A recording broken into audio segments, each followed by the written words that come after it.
Bonsoir à toutes et à tous, vous êtes sur RTV, soyez les bienvenus. Ce soir, je vous emmène à la rencontre d'un homme pour ce nouveau numéro Au cœur des hommes. Il y a quelques années, il a découvert le Sénégal par amour, il va nous en parler. Et il a créé Partageons, tout simplement Partageons.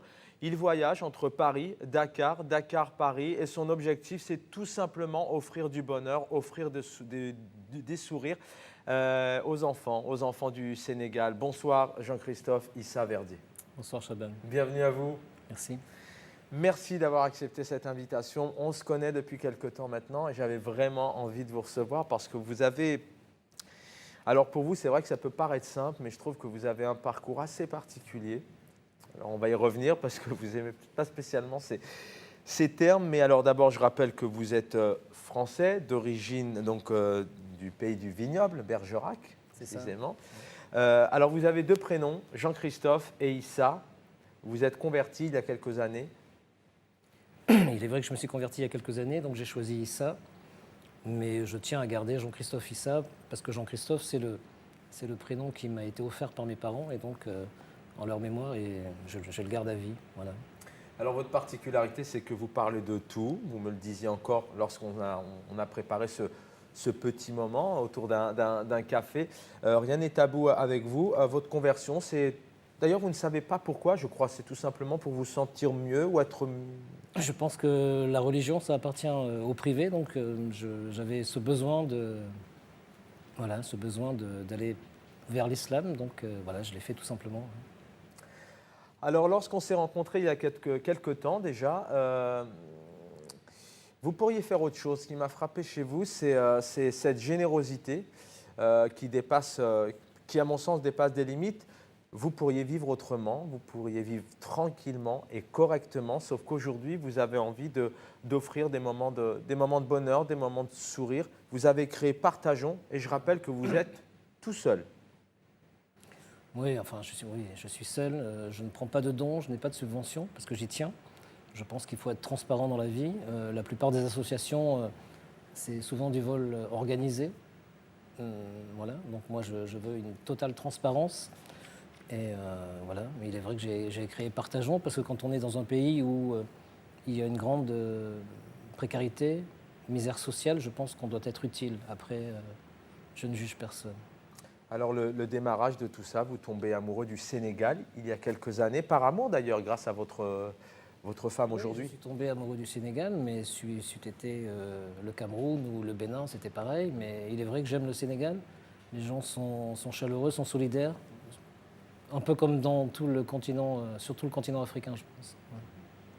Alors d'où ça vient Je crois que d'ailleurs, dès votre plus jeune âge, déjà à l'université, à l'école, déjà vos copains vous disaient, mais vous leur disiez, cette Afrique, j'y tiens, j'irai un jour. Enfin, il y a déjà à l'époque, vous aviez ce besoin de… Ouais, c'est vrai. C'est vrai que j'ai eu ce besoin-là. Je ne l'ai pas fait, peut-être parce que j'étais trop matérialiste, peut-être à l'époque. Il est vrai qu'aujourd'hui, je fais quelque chose à 53 ans qui n'est pas forcément normal, parce que je pense qu'on doit le faire à 20 ans. Mais je ne me pose aucune question. Je fais ce que bon me semble. Voilà. Jean-Christophe Issa, vous étiez surgâté en étant petit. Je crois même que votre papa est allé jusqu'à vous faire construire un appartement en face du lycée. C'est vrai. Pour ne pas aller à l'internat. Mais aujourd'hui, malgré le fait que vous soyez surgâté, que vous ayez baigné vraiment dans vous ne manquiez de rien en étant petit. Aujourd'hui, vous avez quand même une philosophie où il faut donner, il faut donner, il faut donner. Ouais, je pense que c'est important de redistribuer, d'être utile tout simplement. Ouais. Mais alors, qui est Jean-Christophe Issa ? Qui est Jean-Christophe Issa ? Je ne sais pas, j'ai un parcours normal, je suis un homme ordinaire. Je ne peux pas être insensible à la misère sociale. C'est tout. Quand je suis dans un contexte particulier, je me dois d'être utile, donc je l'ai été. Moi, ce qui me gêne un petit peu, c'est qu'aujourd'hui, comme j'ai l'habitude de dire, nous, quand nous étions jeunes, nous voulions changer le monde. Aujourd'hui, un jeune, il ne veut pas changer le monde, il veut changer son monde. Vous parlez d'insouciance chez la jeunesse d'aujourd'hui ? Non, le manque d'indignation, c'est-à-dire qu'ils acceptent tout, ils ne s'indignent de rien, ils ne sont pas solidaires, et ça me fait un peu peur, cette jeunesse me fait un peu peur. Mais… Elle est fautive selon vous, ou est-ce que… On n'a plus le temps, ça va très vite, on n'a plus le temps de se, réellement peut-être de se préoccuper ou d'aller à la rencontre de ces... Je pense qu'on ne regarde plus l'autre. On est axé sur soi-même. Mais c'est la société d'aujourd'hui. En tout cas, la société d'aujourd'hui, avec vous, elle change. Vous avez envie de la faire changer. Vous allez souvent au Sénégal. À Dakar, on va regarder quelques photos avec ce joli montage qui a été réalisé par Rachid et on se retrouve tout de suite après.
De belles images, de belles photos que vous nous avez offertes, Jean-Christophe Issaverdier. Je rappelle, vous avez créé Partageons et tout simplement l'objectif c'est d'aller au Sénégal pour l'instant. Peut-être que demain vous irez dans d'autres pays, mais d'offrir, je le disais en ouverture, des moments de bonheur, des moments de joie. On a vu de très belles photos pendant les fêtes de fin d'année, mais aussi des moments de difficulté, de misère, de pauvreté.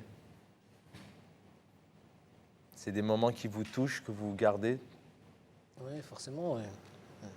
Moi, j'essaie de donner un peu de bonheur aux enfants de la rue, voilà. Soit par intermédiaire des écoles, soit des dons alimentaires. Voilà. Quand vous êtes sur place, qu'est-ce que alors je pense que vous ressentez effectivement de la joie, on l'a vu avec ces enfants, mais qu'est-ce que vous racontent les personnes? Qu'est-ce qui les gêne? Enfin, je ne sais pas si le mot est approprié, mais quelles sont leurs principales difficultés? La principale difficulté, c'est d'exister. Voilà. Ça me paraît... Moi, j'ai un peu de mal à parler de tout ça parce que c'est compliqué. Je ne veux pas qu'on tombe dans le misérabilisme. Je veux pas... C'est un peu compliqué. Il faut savoir qu'au Sénégal, comme dans surtout le continent africain, les gens sont dans la précarité, dans la misère sociale, comme je le disais tout à l'heure. Donc voilà, ils n'ont pas 3 repas par jour, ils en ont un, et souvent il est rapide. Donc voilà, donc moi j'essaie d'être utile. Je prends notamment un car rapide parce que c'est un des symboles du Sénégal. C'est un moyen de locomotion, c'est un bus qui fait partie du patrimoine du Sénégal. J'achète des repas et on fait toute la corniche. Voilà. Sinon... En fin d'émission, on aura le plaisir de regarder, de proposer aux téléspectateurs de visionner ce mini-documentaire que vous avez tourné. D'ailleurs, c'est très rare aussi qu'on vous filme. Vous êtes vraiment d'une discrétion dans ce que vous faites, mais vous avez réussi à avoir quelques images. Je crois que c'est en 2014-2015 à Sali Joseph, 80 km de Dakar. Après les événements de Charlie en France, et c'est vrai que je voulais montrer que musulmans et catholiques, on savait vivre ensemble. Il y en avait un peu marre qu'on divise un peu les gens. Et il est vrai que dans ce village, il y a une particularité, c'est que c'est un village où il y a à peu près 75% de musulmans. Et le chef du village fait partie de la minorité puisqu'il est catholique. Et donc je trouvais ça intéressant de montrer cette chose-là déjà. Le premier déclic, même si on l'a compris il y a déjà quelques années, c'était dans vos gènes, peut-être de par vos parents, même si vous n'avez manqué de rien et vous ne le cachez pas, vous enfin, quand on en parle, en tout cas, vous l'exprimez. Quel a été le déclic? C'est peut-être d'avoir ce contraste entre ces hôtels, vous me le disiez aussi, il y a des hôtels de luxe qui sont quasiment les mêmes qu'en France, voire mieux. Et en traversant la rue, là, vous avez été frappé par... Quand vous êtes dans un hôtel et que vous traversez la rue et que vous avez des femmes et des enfants qui vivent à même le sol et qui sont dans la difficulté totale, il est difficile d'être indifférent. J'ai d'ailleurs comme projet avec pas mal d'hôtels sur Dakar, j'ai signé des conventions avec pas mal d'hôtels pour récupérer tout le surplus de nourriture, donc qui n'a pas été consommé dans sa totalité, et le distribuer dans les quartiers. Mais pour l'instant, c'est un peu compliqué avec les autorités. Les autorités, sécurité sanitaire. Voilà, mais sécurité sanitaire, il suffit qu'elle soit présente et travailler en bonne harmonie avec. Mais ça va se faire, ça va se faire. L'objectif, c'est de créer, alors vous ne souhaitez pas être redevable, je vais y arriver. La transparence, c'est important. C'est primordial. Et peut-être, alors ça pourra peut-être exister un jour, peut-être grâce à vous, c'est de créer effectivement une organisation, peut-être une association, mais accessible à tous, et que moi, donateur, je puisse entrer au sein d'un compte bancaire avec des codes. Et là, j'ai vraiment... C'est ce que je veux mettre en place par la suite, oui, faire des cartes que je vais appeler des cartes de partage, où chaque adhérent pourront à n'importe quel moment avoir une visibilité totale, savoir ce qui rentre, comment ça sort, etc. En faisant une carte de partage. Ouais. De partage, mais l'objectif, c'est vraiment à tout moment, à n'importe quelle heure, je me connecte sur la banque en question et je vais consulter, je vais vérifier si je le souhaite. Ouais, voilà. Moi, je veux de la transparence, hein, sinon ça ne se fera pas. Comment s'est passée votre enfance? On a pu voir dans le petit reportage des photos, vous avez été sportif aussi. On vous a vu tout petit aussi en début d'émission. Comment vous pourriez résumer votre enfance? On peut dire que vous avez été épanoui, plutôt solitaire pour vous donner aujourd'hui? Non, moi j'ai eu une enfance parfaite avec des parents extraordinaires, beaucoup d'écoute. Mais j'ai toujours été un indigné, moi, depuis tout petit, depuis l'âge de 10 ans, 12 ans. Voilà, je n'ai jamais accepté l'inacceptable et j'ai toujours voulu être utile. Ouais. Donc je le fais maintenant, peut-être que c'est un peu tard, peut-être. Alors selon vous, justement, vous me prenez les mots de la bouche, pourquoi avoir attendu toutes ces années? Il faut cueillir le fruit quand il est mûr ou... Je ne sais pas, peut-être que j'étais trop matérialiste quand j'étais jeune, peut-être que voilà, la peur de l'inconnu, la peur de partir, je ne sais pas. Mais en tout cas, les gens qui me connaissent ne sont pas surpris.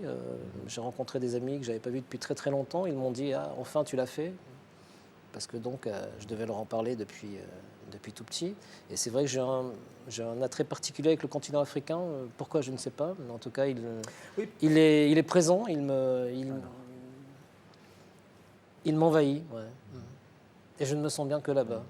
Alors je rappelle aux téléspectateurs que vous n'avez pas d'origine africaine, ni le Maghreb, le Moyen-Orient, ni l'Afrique subsaharienne. Je ne crois pas. Pour moi, c'est une énigme, mais elle est là, elle est présente, je vis avec. Et l'avenir pour Jean-Christophe Issa, vous allez... continuer pour le Sénégal? Forcément. Je vais continuer, je veux que ça... Voilà, il y a plein de choses à faire. Je veux dire, mais de par votre position, aussi votre stature, vous avez quand même un réseau, vous voyagez, vous rencontrez aussi pas mal de monde, des personnalités, en plus de ces dons qui restent vitaux, primordiaux et qui n'ont pas de définition. Est-ce que vous avez envie d'aller au-delà, de rencontrer tout de même l'institutionnel, d'essayer de faire bouger les choses dans le fond? Je sais pas. Vous vous sentez peut-être incapable et démuni, enfin incapable au sens malheureusement c'est une fatalité? Non, c'est pas ça, c'est que les gens sont sensibles sur le moment, mais après... Mais vous le disiez tout à l'heure, avant de commencer l'émission, au Sénégal c'est très compliqué. L'Afrique subsaharienne est compliquée au niveau de sa gestion, la géopolitique, il y a deux mondes différents. Est-ce que selon vous, demain, on pourra faire bouger ces choses? Ce sont des pays où malheureusement la dictature sévit encore aujourd'hui? Non, c'est pas ça. C'est que bon, déjà, la plupart des Blancs, des Européens qui vont sur le continent africain, à défaut d'être utiles, ils y vont pour s'enrichir. Donc forcément, c'est compliqué. Ils n'y vont pas dans un but noble. Donc Et comment on peut faire changer ça? Ça serait peut-être là une des bases, un des problèmes de fond.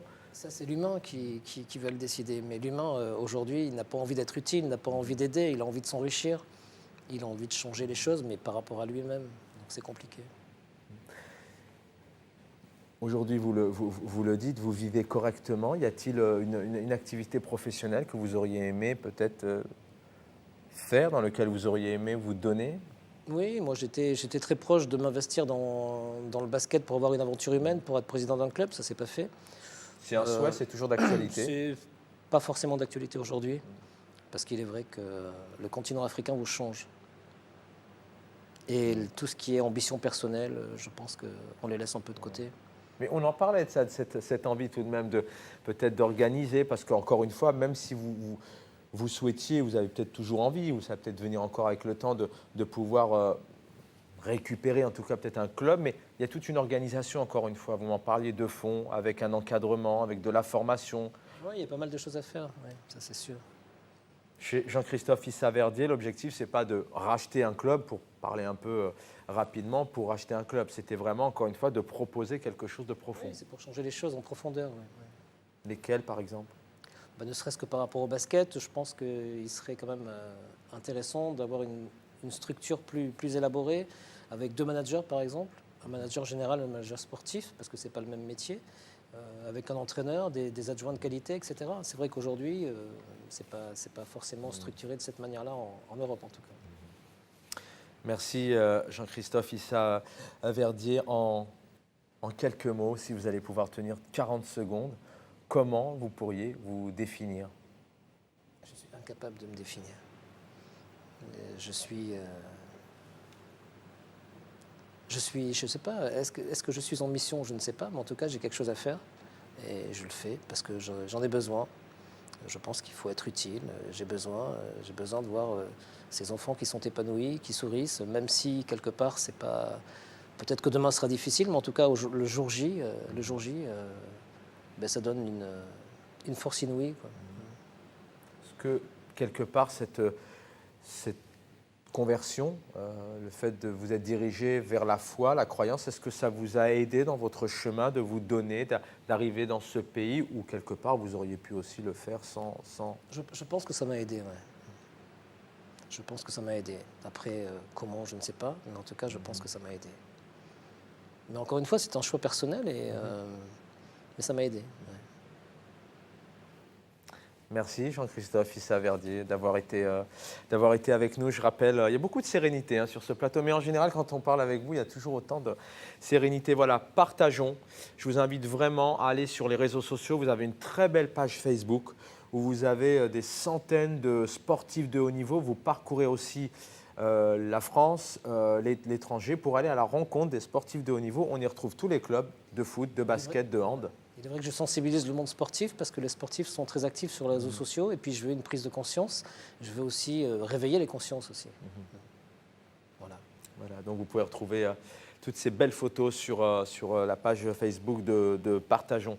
Merci infiniment d'avoir été avec nous sur ce nouveau numéro Au cœur des hommes. Je rappelle Jean-Christophe Issa-Verdier et vous avez créé Partageons tout seul, uniquement tout seul. Et lorsque vous allez au Sénégal, on l'a vu tout à l'heure, avec ces belles images pleines d'émotions et ces enfants qui sont fiers de vous et qui vous remercient parce qu'on a vu de très beaux dessins aussi. Oui, c'est vrai. Il y a une anecdote pour terminer. Y a-t-il un moment positif ou négatif que vous retiendrez pour l'instant? Non, moi je retiens que le positif. Non, le sourire des enfants, ce que vous apportez. Une rencontre cette avec communion, une personne âgée peut-être Mais c'est un moment de partage, donc forcément c'est enrichissant autant pour eux que pour moi. Voilà. Mais le regard des enfants surtout. Ouais. En tout cas, ça vous donne envie de venir vous accompagner. J'espère qu'un jour, Air Télévision pourra vous êtes les bienvenus. Vous suivre sur une distribution, sur une distribution et suivre un peu aussi le parcours et aller à la rencontre de ces hommes, de ces femmes, de ces enfants qui ont tout simplement, comme vous le disiez, envie d'exister. C'est vrai. Merci infiniment, Jean-Christophe Issa-Verdier. Voilà, on peut vous retrouver sur les réseaux sociaux. C'était Partageons. Nous avons partagé ce moment ensemble. Merci à toute l'équipe. Merci Abdellah d'avoir réalisé cette émission. Je vais vous dire au revoir, mais dans quelques instants, juste après le générique, vous allez pouvoir visionner ensemble ce mini-documentaire de 16 minutes où on vous voit notamment, après les attentats de Charlie Hebdo, dans le sein de ce village à 80 km de Dakar, Sali Joseph. Exactement, vous allez avoir de belles images, de l'émotion. Et puis là, on vous dit merci. Enfin, c'est assez, voilà, c'est très, enfin, des images avec beaucoup d'émotion, je le disais, dans ce village qui est donc Sali Joseph. Bonne soirée à tous sur RTV.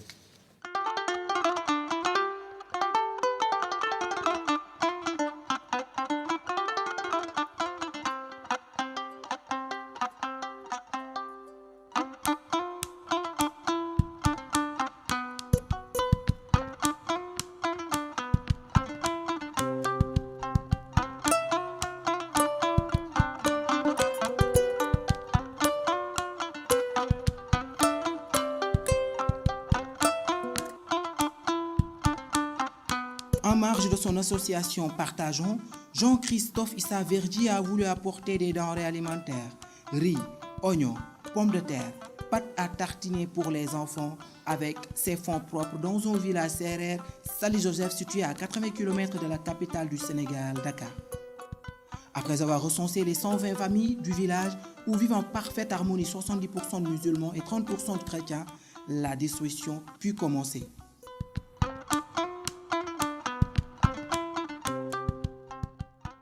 J'ai envie de commencer par une citation d'Albert Camus. Albert Camus disait qu'il était difficile d'être heureux, seul, et de ne pas éprouver de la honte. Donc voilà, je pense que quand on fait partie des privilégiés, il faut être utile. Et on ne peut pas être insensible à la détresse, à la misère sociale. Donc voilà. Moi, je suis tombé en émoi par rapport à un village qui s'appelle le village de Sali Joseph. Et voilà, je souhaitais contribuer à ma manière à embellir un peu quelques jours de leur quotidien. Voilà.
jërëjëf waay. jërëjëf waay. Très bien.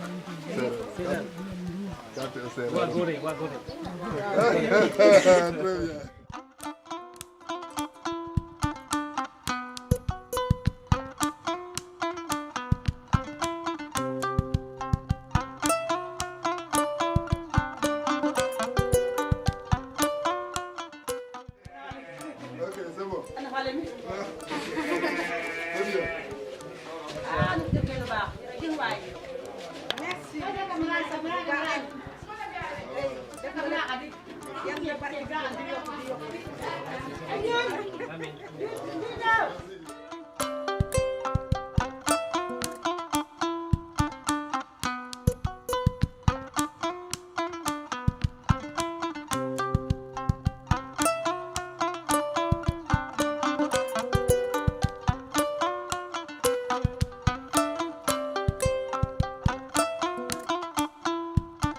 C'est M. Thomas Alassandour, délégué de quartier de Saly-Joseph, depuis 2006.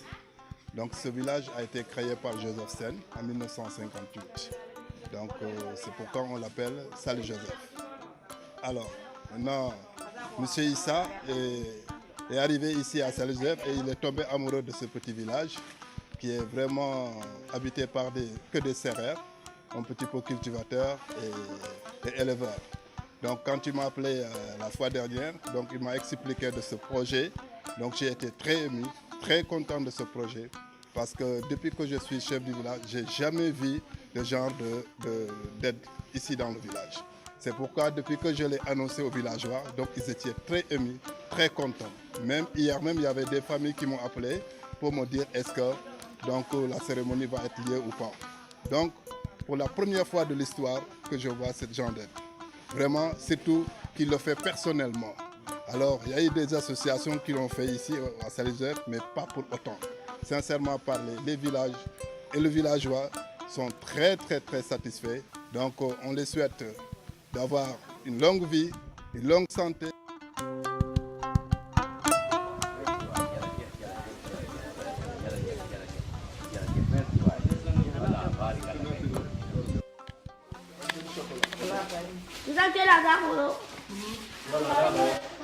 Voilà. Donc voilà. Ok.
Voilà, merci beaucoup. Oui, à vous aussi. Merci beaucoup.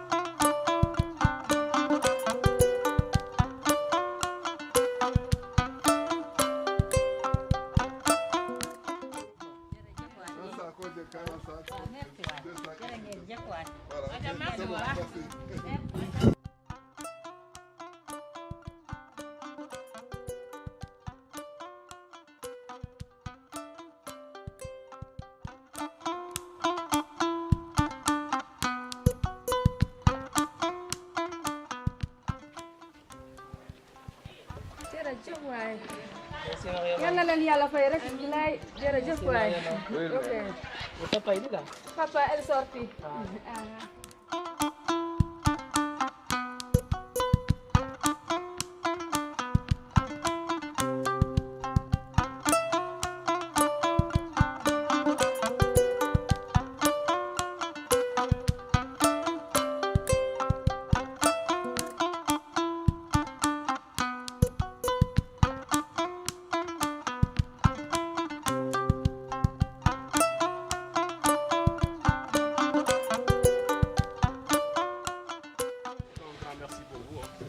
Donc c'est très gentil de nous amener ça dans la famille. Merci au fond du cœur. Hein. Bravo. Voilà, merci à madame.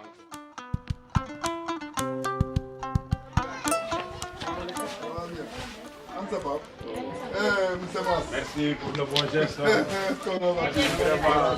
On a attendu vraiment tout le dimanche. Merci beaucoup. Merci beaucoup. Vraiment, vous avez donné vraiment au essentiel quoi. Vous avez beaucoup de santé, surtout la santé et la longue vie. Vraiment, des gens comme vous, c'est pas beaucoup. Il y en a qui sont plus riches que vous, mais des personnes. Vraiment. Donc, les gens comme vous, c'est les gens à garder avec vous. Donc, merci. Vous allez continuer avec beaucoup de santé. Merci beaucoup. Merci. Vraiment avec le chef du village. Merci, chef, toi aussi, hein, parce qu'avec le soleil, toi aussi. Merci. C'est mon ami. Merci beaucoup. Merci. Merci pour toi. Merci. Merci Yaye Boy.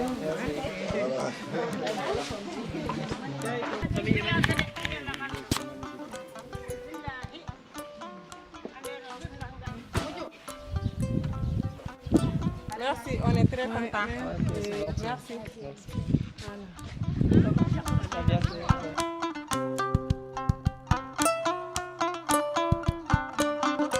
merci waay jërë ngeen jëf yàlla na li ngeen ci jublu daal yàlla na jëm sa kanam a kanam merci waay jërë ngeen jëf moo leen maro ok jërëjëf merci jërëjëf jàppaason daal sa kaw ca kanam rek merci waay merci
Merci beaucoup.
Amin amin. Voilà jërëjëf.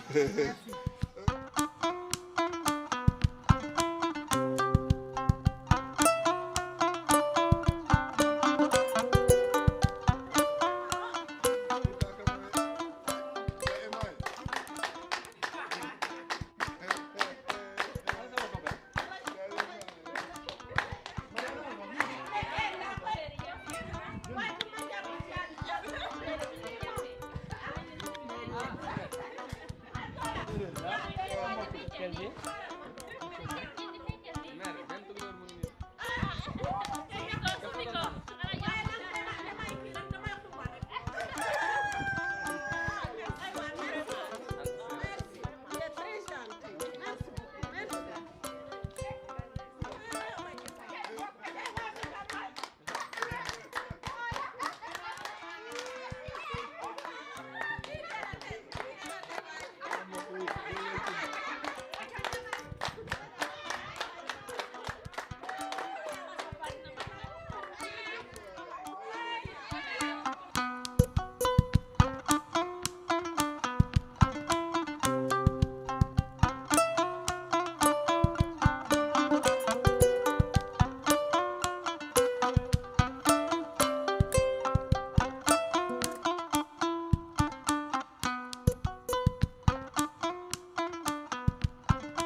Remerciements à Mada, Ngos, Rokhaya, Habib, Rodrigue, Ousmane, ainsi que Thomas, le chef du village et ses habitants.